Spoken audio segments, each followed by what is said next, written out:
Janet Trunkle will make history next year when she takes over as the chair and CEO of EY and becomes the first woman to lead a Big Four firm. It's a story of great persistence and a remarkable journey of 33 years from being an intern to taking the top job at the firm.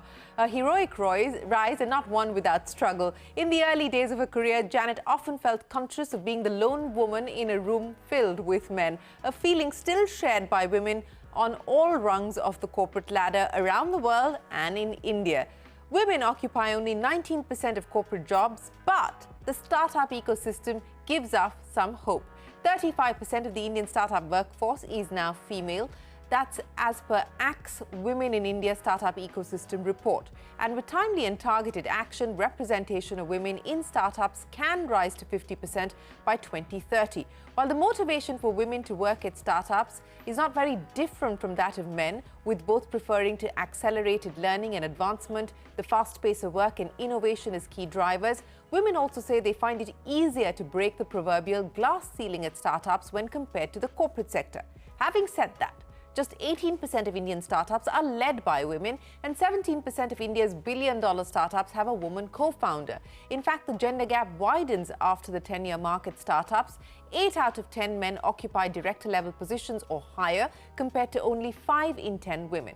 So are we doing enough to level the playing field, and what are the best practices India's startups need to adopt as they commit to gender parity? Hello and welcome to Young Turks, India's longest-running show on startups and entrepreneurship. I'm Shereen Bhan. Joining me are 3 women who are leading from the front in turning the ecosystem into an equal opportunity employer. With me, Suman Gopalan, Chair of the Advisory Council Act for Women. Also with me, Supriya, the co-founder and CEO of Josh Stocks, and Aakanksha Gulati, Director at Actgrants. Supriya, Suman and Aakanksha, many thanks for joining us here on Young Turks. Suman, I'm going to start by asking you about the progress that we have made, and the data clearly does indicate that. We've been speaking periodically since ACT was set up to try and catalyze this change as far as the Indian startup ecosystem is concerned and move towards greater gender parity. What do you believe has worked so far?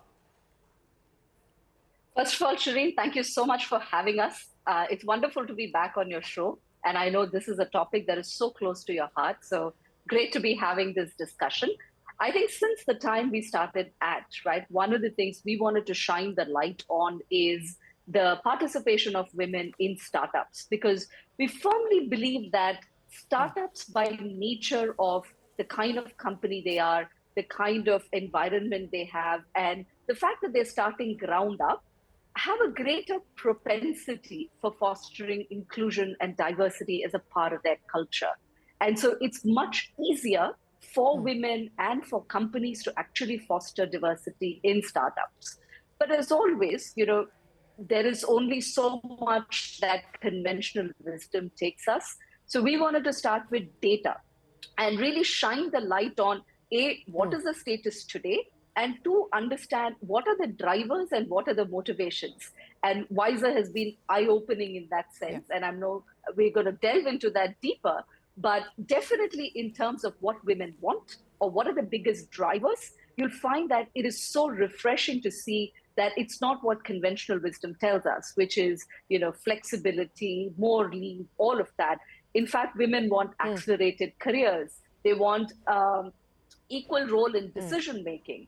And startups are a wonderful place to make that happen, because they usually look for great talent and generally leave everything else by the wayside, whether it's tenure, experience, age, you know, prior ability to do things, all of that. So startups, I think, are really breaking a lot of norms and helping really lay a different path for women to shine. And that's what we're very excited about.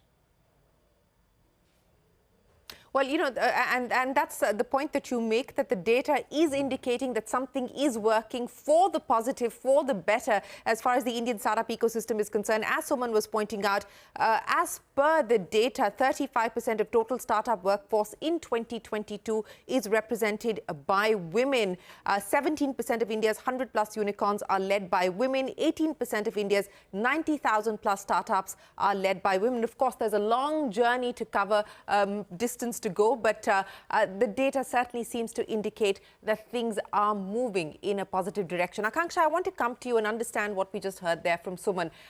This business of the fact that startups actually provide an environment which is as equal opportunity as one can hope for, as one would like to be able to enjoy. And that seems to be propelling more women to opt for the startup ecosystem versus a regular corporate job. Now, in your experience with the way that startups are operating, the measures in place today, how does this 35% become 50%? Which is the aspiration? Which is the target by 2030? Yeah, no, great question. And I think I want to highlight both the truth and what the hope is, right? So the truth is that today's startups are at 35% women, which seems like a great starting point compared to the 19% that traditional enterprises and corporates are, right? So like Suman said, that's an advantage that we have. I think one word of caution there, though, is that was that really done intentionally? Was that a managed outcome, or was that an unmanaged outcome, right? And I think at this point, we have to kind of, in all fairness, say that, look, part of that could have also just happened by accident, right? Startups are new, younger organizations, looking out for talent, building new organizations from scratch. And so therefore, that's allowed, more younger people to come in. And typically, in the younger workforce, we see more women as well. And so that could have been an unmanaged outcome as well, right? So that's the current reality where we are, right? Having said that, startups are still mimicking some of the same trends that we've seen globally for decades across corporate, right? Which is that today in India, at entry levels, you'll see, 38% women in startups, 37% in corporate. So not very different. And then, things start changing. And by senior level, CXO, CEO level, we see 5% in corporate India versus 18% in startups, right? So startups are healthier. But what will it take, to your point, to get to, that larger North Star, which is equity? And I think this pattern, Shereen, is one that we have to be really, really careful of, which is that even though we're starting at a healthier mouth of the funnel, we do see the same trend where it's really advancement where women start, falling behind. And just 10 years into their career, even in startups, like you said, we see 8 out of 10 men have, made it to director positions or higher versus only 5 in 10 women. So one key critical thing that we really have to now double down on is how do we advance more women, right? And to Suman's point, this was counterintuitive because when we started work, we thought, there'll probably be a very methodical way of doing this. First, we fix entry. If we get 50-50 at entry, then we fix, how women retain mid-level, emerging, and senior. That's, by and large, we're finding that it's not going to be the key lever, right? If we really want to shift the equation, we almost have to go top down. And that's where some of the counter evidence is really, really pushing our thinking. Because while overall we're seeing, 35% women in startups, and that number starts again showing that pyramid structure. If you see women-led startups, so startups that are led by at least one female founder or more, you're seeing, almost 45% women overall. You're seeing 2 to 3 times more women in leadership positions, right? So that tells us that it's possible. And then when you start peeling the layers, some of the levers and enablers become more real. And again, the big highlight there has been that it's just not standalone initiatives or one-odd policy. That's the magic wand, right? It's actually really something magical that's happening at the DNA level, both in women-led startups as well as startups that have moved closer to equity. That's overall moving the needle for women. So I'll just pause there for now to answer your question. You know, that's an important point that you make, that while we're seeing, at least at the base of the pyramid, a much healthier foundation, but the same problem exists as we move higher up the pyramid, where the pipeline gets slimmer and slimmer. But it is different, or at least relatively different, when we talk about women-led startups. And Supriya, clearly, as Aakanksha and Suman were both pointing out, it helps to have a woman on top. So I want to understand from you, you know, what is the percentage today of women at Josh Talks in senior positions, in leadership roles? Have you done something differently to encourage more women to elevate to leadership roles as a woman founder? Perfect. So I think, you know, even when I came across the report and read the data, I was pleasantly surprised. But what you know, genuinely attracted me was the stat around how the organizations that are led by women founders have more women represented. And it makes complete sense, because even if you look at, you know, how our aspirations are driven, we tend to emulate who our role models are. I was having a conversation with an IAS officer recently, and she said that when women wear a uniform, it changes the entire society. And you see that in the next batch, there are more women who want to give the UPSC exam. And similarly, if you see more women who are entrepreneurs, who are leading companies, there is this aspiration that gets you know, struck even at an early age, and people do want to join that organization, especially young girls. But, you know, just like we're talking about corporates, even what is happening at Josh right now is, if you look at the entry level, the ratio that we have currently is 56% female, and the remaining is men. Even at a mid-level manager or a senior manager level, the ratio is, say, 50-50. But when we go to senior leadership, we have about 3 women out of 8 total people who are, say, L1. And that happens because of, you know, how our life cycle sort of moves forward. And I've realized that it's this time period of 28 to 32 where there is, you know, huge sort of attrition that happens among women. And what we've been able to do to solve for that is just create a safe space for conversation.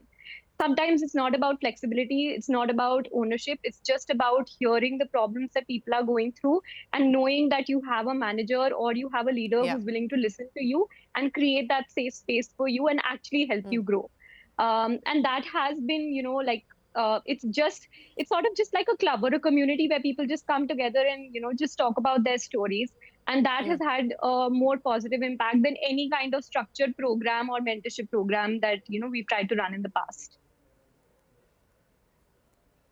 No, I completely agree with you. It's not just creating a space or, you know, offering a shoulder to be able to have an honest and authentic conversation, but it's also ensuring that you make women who have taken a break from their career on account of maternity, etc., feel valued, not let them feel like, you know, you're done and your days are over. I think that's a significant change in approach and attitude as well. But Suman, you know, I want to come back now and talk about the holistic approach that Aakanksha was also speaking of. That, you know, by tinkering with one policy, by allowing flexible hours or making that just the sort of fulcrum of your policy may not necessarily be the answer. So what do you believe within the organizations that you have worked with the organizations that have been surveyed, what is working? What are the practices that are working in retention and ensuring that women can actually rise up to leadership levels? Sure. First and foremost, I think more than practices, the one thing that has the greatest impact is actually the culture you create. This whole concept of inclusion and diversity has to be built into the fabric of your DNA, as Aakanksha said. And as part of Wiser also, as we were researching some of the best companies, we found that the top 10 or 20% in terms of women's participation, those companies inherently had it as part of their practices. Right? It wasn't just one thing they did or two things they did. Of course, they all had different practices and policies in place. But even beyond that, fundamentally, there was a culture of inclusion. And predominantly what happens is when you have that, that pretty much drives everything that you do. Right?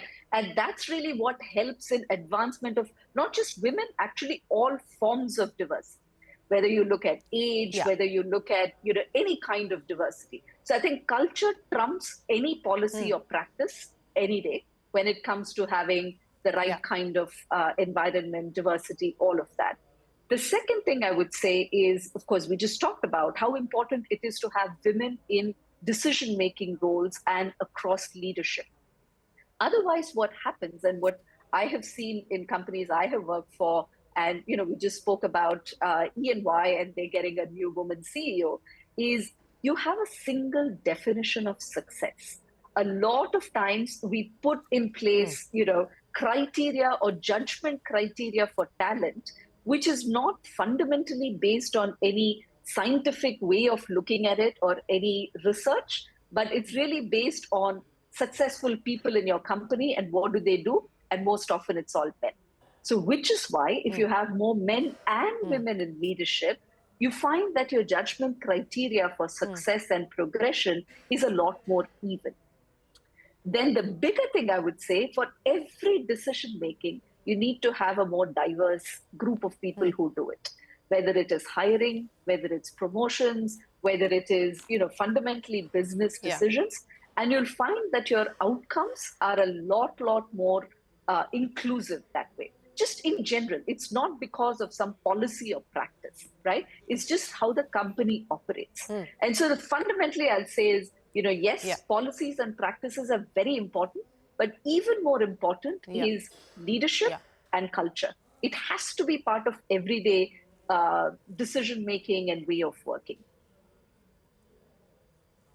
Yeah, it has to be part of everyday decision making. It is not going to be something that you can pick up annually come Women's Day, which is typically the kind of approach and attitude that most companies have.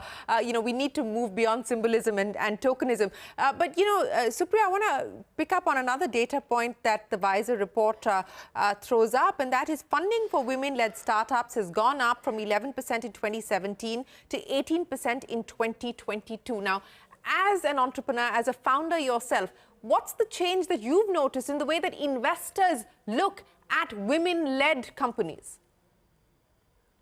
So I think that, the ecosystem has had a massive shift. One, in terms of even the number of female founders or, single founders who are also women and not co-founders. But second, I think there is, at least in the last 2 years, I haven't been into an investor meeting where there has been a gender lens attached to the conversation. And that's, an extremely positive sign, because in our early stages, and we've been an organization that's been up since 2015. So when we were raising our angel round, or we were raising our, first institutional round, I did see that come through even in conversations. But at this point of time, there is no gender lens attached to investing. And I've also seen that, in the market that we are in, I think women are great at finance. Women are great at managing resources and at maintaining highly profitable organizations. So I think there has been a bit of a wave which is more leading towards women and organizations that are sustainable, profitable, and a lot of them are led by women. Yes, and that's good to hear that we've actually seen a significant change, and that's what the data throws up as well. But speaking of the road ahead and challenges, Aakanksha, and this is something that, again, we've been talking about, and that's what your report is highlighting as well, that while India actually leads many markets, many economies when we talk about female graduates in STEM at the tertiary level. In fact, we lead even the developed nations like the US, Germany, UK, and France, as per the World Bank report. But women's representation at startups in tech and R&D continues to be a disappointment. It's not translating into career opportunities and employment. What will it take to change that?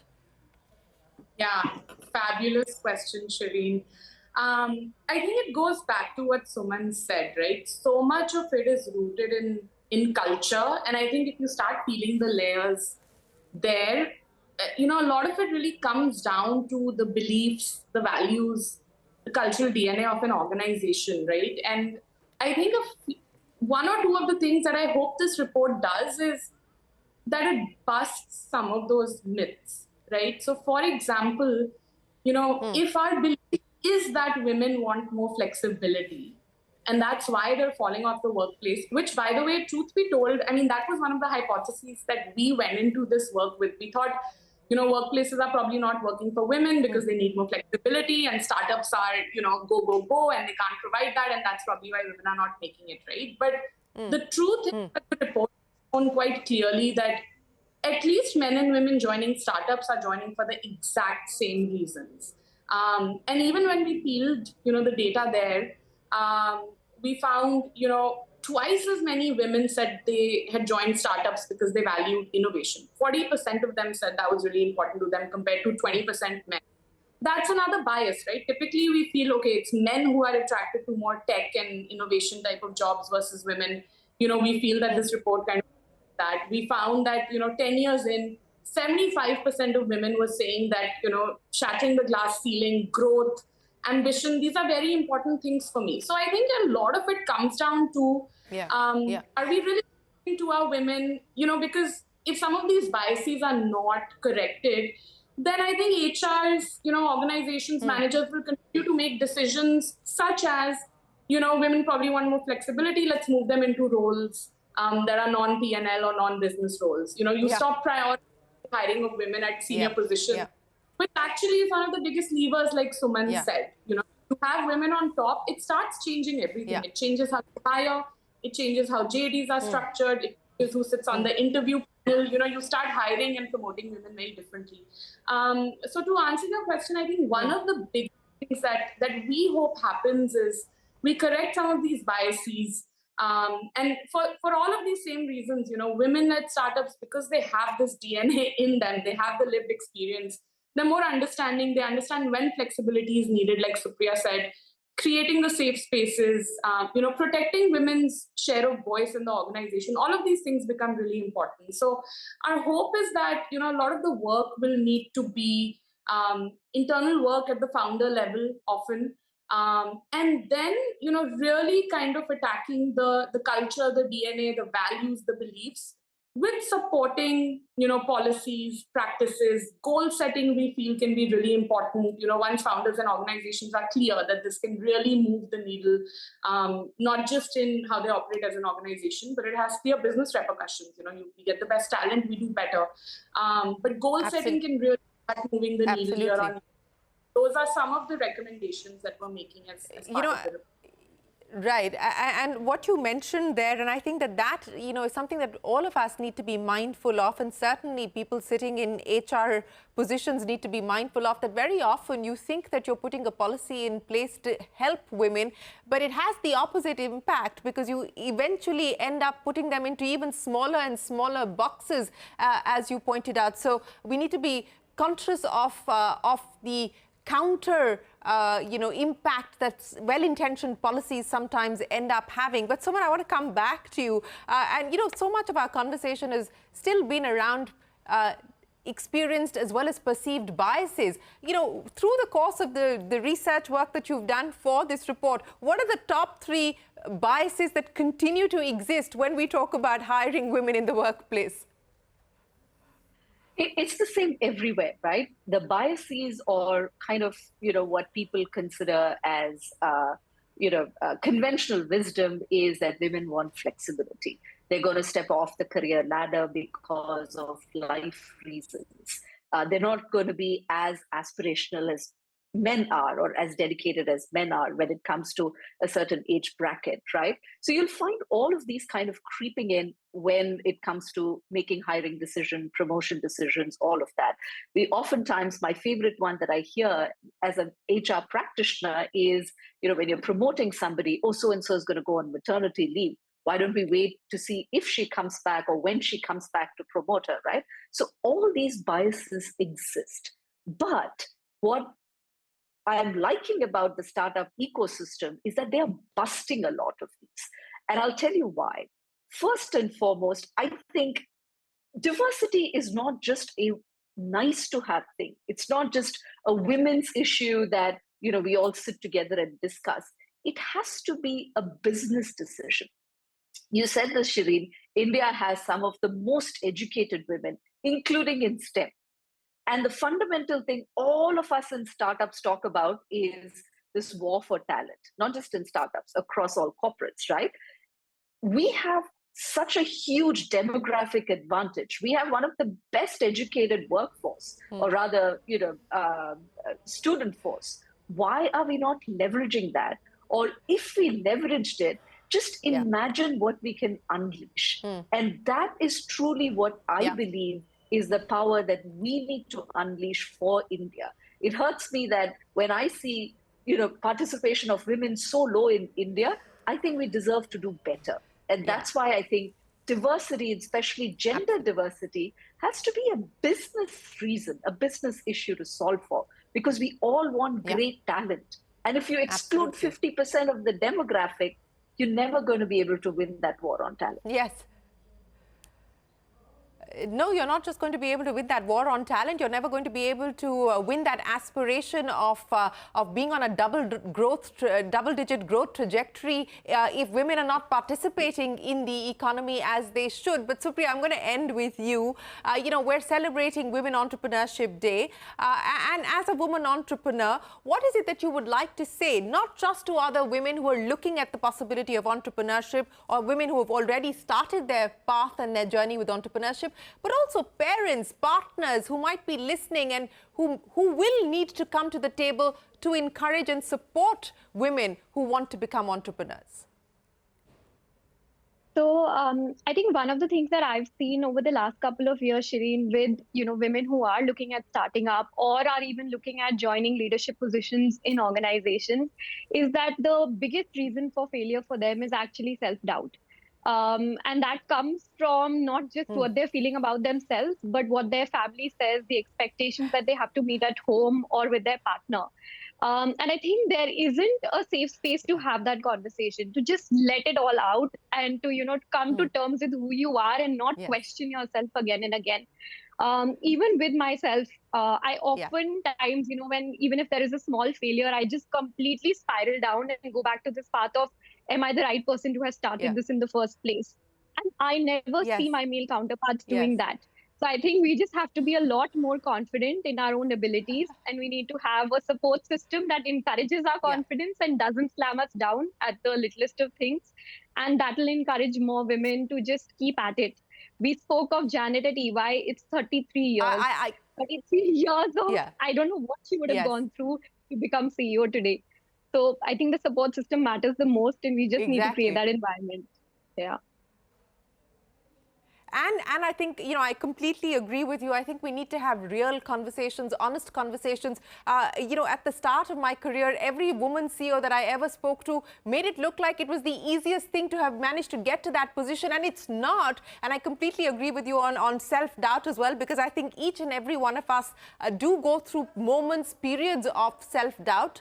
It's a subconscious thing. I don't know where we pick it up from, but we do. And I think it's okay to be able to have those conversations or acknowledge the fact that we deal with it, and I think it is imperative that we move down this path with all stakeholders, not just women. We need the men at the table as well. This cannot become a women's only issue. We need all participants, to be at the table to change the equation as far as gender parity is concerned. It has to be a managed change as well, as Aakanksha was pointing out. Supriya, Suman and Aakanksha, many, many thanks for joining us here on this special episode of Young Turks. So we wish you the very best of luck and look forward to hearing from you with better data, even more better data next time around. That's it then on this edition of Young Turks. We'll see you again next week. Till then, from all of us here, goodbye. Thanks for watching.